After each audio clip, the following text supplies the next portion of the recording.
Usually, yung mga ano yan dummy account. So, parang alam mo yung sinuntok ka, tapos di mo alam kung sino.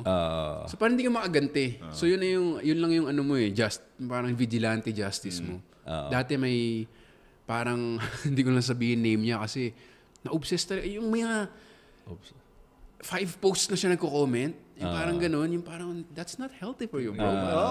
Bro, kailangan na therapy. Parang ganun inisip mo. So, parang ang ano niya is parang cyclist. Tapos parang, I don't know why this is, I don't know how this is anyone's idea of fun, yung shows mo, ganun. So parang nireplyan ko na siya kasi parang cycling yung ano niya. Ikaw, idea mo ng fun, mag-cycling shorts ng pang 5 years old. Parang ganun.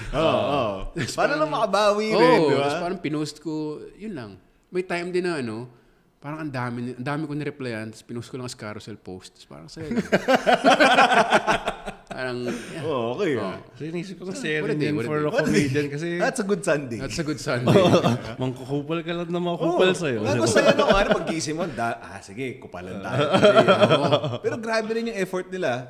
Sige mo, gagawa ka ng email, gagawa ka ng account sa Instagram or Facebook diba? para lang manggago. Labo.